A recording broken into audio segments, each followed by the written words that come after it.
पाकिस्तान और दुनिया भर से लाखों देखने और सुनने वालों को शहीद अरशद शरीफ का सलाम।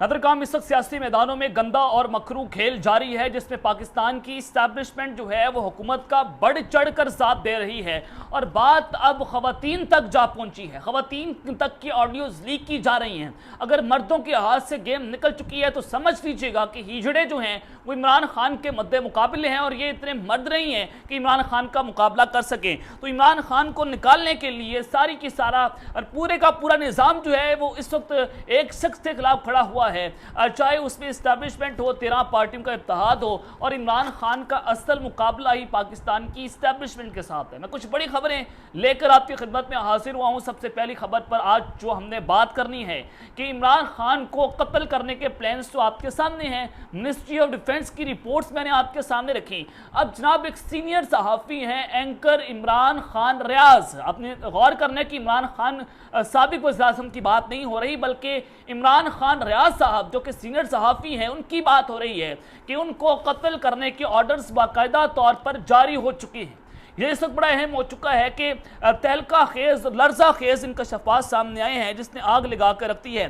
मनसूबाबंदी क्या है, वजह क्या है, इस हवाले से अहम तरीन सबूत आपके सामने रखने जा रहा हूँ। दूसरी खबर पर जो आज हमने बात करनी है कि army chief general Asim Munir का चीन का दौरा, वो हंगामी तौर पर चीन पहुंचे हैं, लेकिन मीडिया पर कोई बात नहीं हो रही कि एक जानिब तो नवाज शरीफ ने सऊदी अरब के जनाब शहजादे से मुलाकात की है और दूसरी जानिब अब सब कुछ हो रहा है और चीन का दौरा बड़ा इंपॉर्टेंट है। होने क्या जा रहा है, क्या मनसूबाबंदियां हैं, इस हवाले से तमाम तर डिटेल्स आपके सामने रखूंगा। इस दौरे की असल वजह आपके सामने रखूंगा और दूसरी जानिब आसिफ ज़रदारी के मुंह के ऊपर वो तमाम चीज़ें आ चुकी हैं, वो अपनी ज़ुबान पर गलती से वो तमाम प्लान्स लेकर आ चुकी हैं कि जो पसे पर्दा चल रहे थे तो अगला वज़ीर कौन होगा। इस हवाले से एक बड़ा अहम ऐलान किया आसिफ ज़रदारी साहब ने। उस हवाले से तमाम डिटेल्स आपको सामने रखनी है, लेकिन अगर आपने चैनल को सब्सक्राइब नहीं किया, चैनल को लाजमी सब्सक्राइब करें, बेल आइकन को दबा दें, आने वाली तमाम तरह अपडेट्स आपकी खिदमत में बर वक्त पेश होती रहें।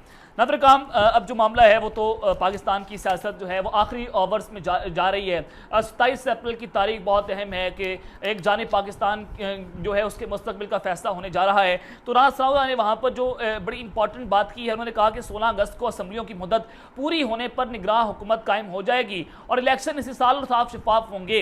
इंतखाबात का साफ और शफाफ होना बहुत ज़रूरी है क्योंकि अगर हम कामयाब हुए तो इमरान खान ने कबूल नहीं करना। और उन्होंने कहा कि 16 अगस्त को तमाम असम्बलियाँ अपनी मुद्दत पूरी करेंगी और उसके बाद निगरान हुकूमत कायम होगी जो पूरे मुल्क में एक साथ इलेक्शन करवाएगी।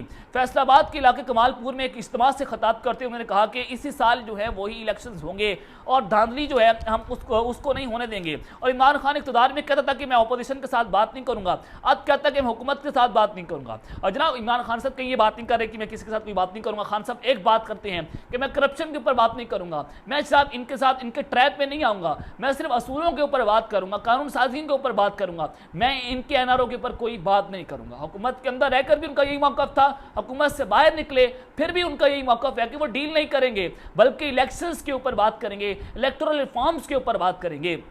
अब जनाब पीपल्स पार्टी की भी हवा निकल चुकी है और उनके बिल्ली जो थैले से बाहर आई है और उनके गुब्बारे से आवाज़ जो निकली है कि पीपल्स पार्टी ने 25 अप्रैल को एहतजाज की कॉल दी थी और सिंध भर में इस एहतजाज की कॉल को वापस ले लिया है और उन्होंने कहा कि हम तहम्मुल का मुजाहरा करेंगे, फिलहाल ये सब कुछ मुलतवी कर देते हैं, अगर आवाम की आवाज़ को नहीं सुना गया तो दोबारा एहतजाज की तारीख का ऐलान किया जाएगा।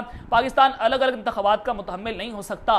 अब उनको समझ आ चुकी है कि मुज़ाकरात नाकाम हो चुके हैं, अब उनको समझ आ चुकी है कि हमारे हाथ से गेम निकल चुकी है। अगर हमें इस एहतजाज की कॉल के बाद हमें अगर कुछ सुप्रीम कोर्ट ने कुछ कह दिया, हमें नाअहली का सामना करना पड़ा तो हमारे हाथ से भी गेम निकल जाएगी।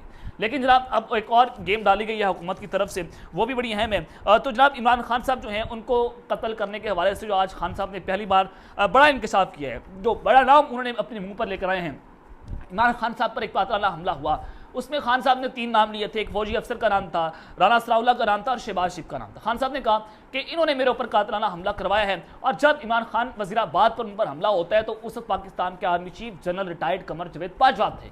तो उस वक्त के आर्मी चीफ जो हैं इमरान खान साहब ने उसके हवाले से ये कहा कि जब रजीम चेंज ऑपरेशन हुआ तो बाजवा से मिसकैलकुलेट हो गया और बाजवा ने बजाय अपनी गलती सुधारने के मुझे कत्ल करने का पूरा प्लान बनाया और कत्ल करने वालों में जो वीडियो में उनका जो नाम है उसमें जनरल बाजवा का नाम भी मौजूद है। यानी कि इमरान खान को कत्ल करने के लिए जो सबसे बड़ा मास्टरमाइंड था और है वो जनरल बाजवा था कि उससे एक मिसकैलकुलेशन हुई तो गुस्से में वो आग बगोला हो गया। वो यहाँ तक के अस्पतालों के चक्कर भी लगाता था, वो साइको हो गया था और अब भी साइको है। और ये हालात थे हमारे एक आर्मी चीफ के कि उसके खिलाफ अब ऐसे बातें की जा रही हैं, उसको फुटबॉल बनाकर पेश किया जा रहा है कि जिसका दिल करता है वो इस फुटबॉल को आकर किक लगाता है, जिसका दिल करता है वो उसको चपेड़े मारता है, जिसका दिल करता है उसको आकर थप्पड़ मारता है। इसकी ये औकात हो चुकी है कि इसने पाकिस्तान के साथ गद्दारी की और अल्लाह ताला ने इसके साथ वो हशर किया कि आज ये निशान इबरत बन रहा है। अब लेकिन इसको निशान इबरत बनाना पाकिस्तान की अदालतों ने, पाकिस्तान की इदारों ने, कि अगर इसका कोर्ट मार्शल हो गया तो बहुत अच्छी बात है, अगर ना हुआ तो कई ऐसे बाजवे पैदा होंगे जो पाकिस्तान को तबाह बर्बाद करेंगे और पाकिस्तान के साथ गद्दारी करेंगे।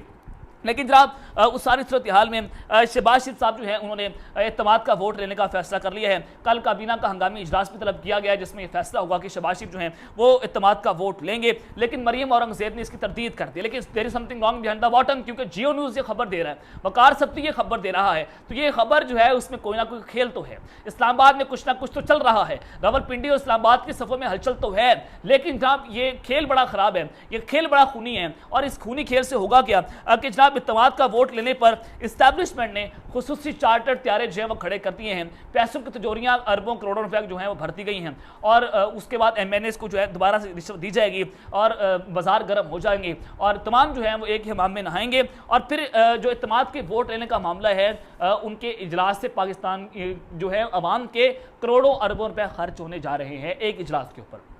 लेकिन जनाब ये जो आखिरी गोल है मैं आपको बताना चाहता हूं, जो आखिरी गोल है वो ये है कि सुप्रीम कोर्ट पर 26 अप्रैल को हमला किया जाएगा और 27 अप्रैल को ये समात है। एक दिन पहले शहबाज शरीफ जो है वो इत्तेमाद का वोट लेंगे, वो एग्जेक्टिव ऑर्डर इस्तेमाल करेंगे, सुप्रीम कोर्ट पर हमला करेंगे और हो सकता है कि चीफ जस्टिस जो है उसको मुअत्तल कर दिया जाए और काजी फाइज साहब को प्री मेच्योरली उनको वक्त से पहले जनाब जो है वो सुप्रीम कोर्ट का चीफ जस्टिस लगा दिया जाए। ये भी एक जो वज़ीर-ए-आज़म है वो अपना इख्तियार जो है वो इस्तेमाल कर सकते हैं, लेकिन ऐसा होगा नहीं क्योंकि ये पाकिस्तान में फिर मार्शल की तरफ काम जाएगा कि अगर किसी को जो है वो मुअत्तल किया जाता है और फिर वकला भी खड़े होंगे, इमरान खान साहब भी खड़े होंगे। आज खान साहब ने बात कर दी कि जनाब आप जो है वो तैयार हो जाए, मैं अगर सुप्रीम कोर्ट का फैसला तस्लीम ना किया गया तो कौम को सड़कों के ऊपर निकलना होगा। तो अब इमरान खान साहब जो है वो चूंकि ईद भी गुजर चुकी है, रमजान भी गुजर चुका है, तो खान साहब सड़कों पर निकलने जा रहे हैं। लेकिन वहीं पर जनाब आसिफ जरदारी साहब जो है उन्होंने एक प्लान जो है वो आज खुद ही उनके मुंह पर आ चुका है कि बिलावल भुट्टो जो है वज़ीर-ए-आज़म होंगे। उनकी ख्वाहिश है कि बिलावल भुट्टो अगले वज़ीर-ए-आज़म बने, तो ये प्लान का हिस्सा है और ये लंदन प्लान नहीं बल्कि ये सारा कुछ जो है वो जनरल बाजवा ये अपनी ख्वाहिशात का इजहार करते थे कि मैं ये समझता हूँ कि बिलावल भुट्टो को पाकिस्तान का अगला वज़ीर-ए-आज़म होना चाहिए।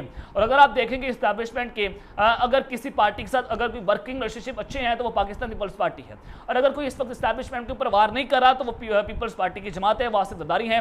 तो बिलावल भुट्टो जो है उनके लिए रास्ता हमवार किया जा रहा है और इसी वजह से कल जो है वो तजारती कॉल वापस ली गई और जरदारी साहब चाहते हैं कि आसिफ जरदारी जो शहबाज शरीफ हैं वो साहब नाहल हो जाए और उनके बेटे का रास्ता हमवार हो। और अगर शहबाज शरीफ नाहल होते हैं तो फिर भी इसी रजीम के अंदर बिलावल भुट्टो को वज़ीर-ए-आज़म बनाया जाएगा, सिंध से वज़ीर-ए-आज़म बनाया जाएगा।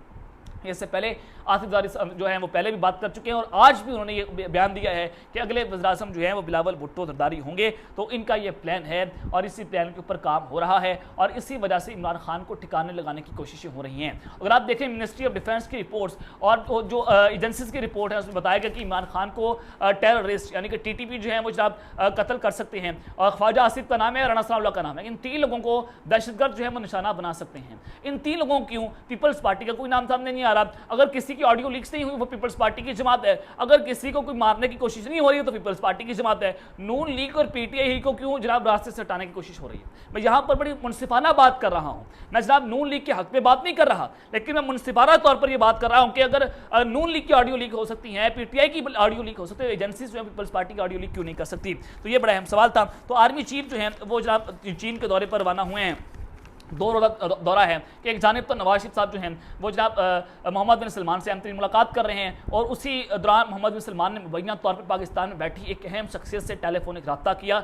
नवाज शरीफ पास बैठे होते और नवाज शरीफ ने उसी फ़ोन कॉल के ऊपर उसी अहम शख्सियत से बात भी की। अब जनाब ये बड़ा किरदार अदा करवाया जा रहा है और तमाम ममालिक में इमरान खान के खिलाफ एक पूरा परसेप्शन, एक पूरा इमेज और पूरा माहौल तैयार किया जा रहा है कि आलमी दुनिया को इमरान खान के हवाले से तैयार किया जाए। लेकिन जब सर्वेज करवाए जाते हैं सऊदी अरब अरब की जानिब से, दीगर ममालिक की जानिब से पाकिस्तान के अंदर तो इमरान खान इस वक्त मकबूल तरीन लीडर बना हुआ है। लेकिन जनाब जनरल आसिम मुनीर साहब जो हैं वो चीन के दौरे पर रवाना हो चुके हैं और अमन व अमान की सूरत हाल, खत्ते की सिक्योरिटी के हवाले से चीन की आला अस्करी क़यादत से वो मुलाकातें भी करेंगे। अब ये बड़ा इंपॉर्टेंट है कि चीन की आला अस्करी क़यादत से मुलाकातें करना जनरल आसिम मुनीर इस दौरे पर क्यों गए हैं, क्या वजूहात हैं, क्या मामला है, टाइमिंग आपने मैच करनी है कि एक जानिब नवाज शरीफ सब कुछ कर रहा है तो दूसरी जानिब पाकिस्तान का आर्मी चीफ क्या हुआ है, क्योंकि इस्टेब्लिशमेंट नहीं चाहती कि इलेक्शन ना हो, इस्टेब्लिशमेंट नहीं चाहती कि पाकिस्तान जो है वहाँ पर कोई इमरान खान वापस आए या इलेक्शन हो जाए, तो उस सबको रोकने के लिए खत्ते में भी और सऊदी अरब को भी मनाने की कोशिशें हो रही हैं। तो ये इस वक्त इंतहाई अहमियत का हामिल है।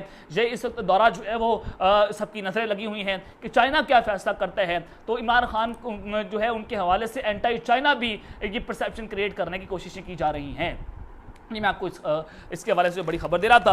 लेकिन जनाब एंकर इमरान खान रियाज जो हैं उनको कत्ल करने की एक खौफनाक प्लानिंग्स जो हैं वो तैयार की गई हैं। एंकर इमरान खान रियाज के हवाले से जो खौफनाक दावा है वो दावा भी कोई मैं नहीं कर रहा बल्कि एंकर इमरान रियाज खुद कर रहे हैं। आपने देखा कि अहमद मीर साहब ने इमरान रियाज साहब के 2 क्लिप्स जोड़े और जिसमें वो TLP के बारे में बात कर रहे थे। एक क्लिप है नवाज शरीफ के दौर का और एक क्लिप है इमरान खान साहब के दौर का, और एक क्लिप में वो बात कर रहे हैं कि जो TLP है वो जनाब अपने नबी से प्यार करती है, वो खत्म नबूवत के ऊपर कोई बात नहीं सुनने को तैयार, और दूसरे क्लिप में इमरान रियाज जो है वो जनाब TLP जो है उस पर तनकीद कर रहे हैं। लेकिन जब आप उन पूरा क्लिप्स को सुनेंगे तो आपको मुद्दा बड़ा क्लियर हो जाएगा कि उस क्लिप में वो बात कर रहे हैं कि जब खत्म नबूवत की बारी थी नवाज शरीफ के दौर में और उस पर वो तरमीम करने जा रहे थे खत्म नबूवत के ऊपर नवाज शरीफ, तो एंकर इमरान रियाज ने कहा कि हर शख्स का दिल जो है, हर मोमिन का दिल, हर पाकिस्तानी का दिल, हर मुसलमान का दिल खत्म नबूवत के साथ धड़कता है, अपने नबी के साथ धड़कता है, और कोई भी अपने नबी के खिलाफ, उनकी शान के खिलाफ बात सुनने को तैयार नहीं होगा। तो वो उनका निकलना जायज़ था। लेकिन जब उन्होंने इमरान खान के दौर में बात की, उन्होंने कहा कि अगर हुकूमत जो है, इमरान खान जो है वो इनके खिलाफ सख्ती करेगी तो ये मजीद जो है वो इश्तियाल में आएंगे, ये जुनूनी पसंद हैं, और अगर आप इनको इश्तियाल दिलवाएंगे तो पाकिस्तान में आग लगेगी। तो ये पूरे क्लिप थे, लेकिन उनके टुकड़े जोड़कर लगाए गए हैं।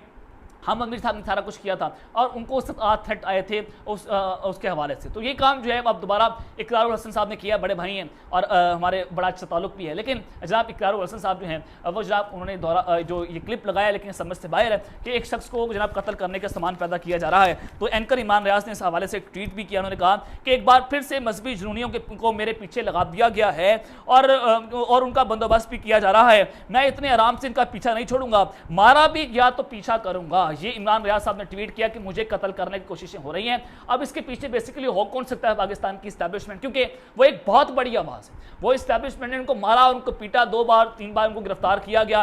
तो जनाब वो अभी तक पीछे नहीं हट रहे। अरशद शरीफ के बाद दूसरा बड़ा टारगेट इस्टेब्लिशमेंट का मुराद सईद है, इमरान खान रियाज है। तो उनको कत्ल करने की इस वक्त मनसूबाबंदियां की जा रही हैं और मजहबी जुनूनी शख्स से उनको कत्ल करवाया जा सकता है। इमरान रियाज साहब ने इसकी खुद तस्दीक भी कर दी। तो अब तक के लिए इतना ही, अपना ख्याल रखिएगा। इस तरह का अपना आज़मी ख्याल रखना। अल्लाह ने के बाद पाकिस्तान जिंदाबाद।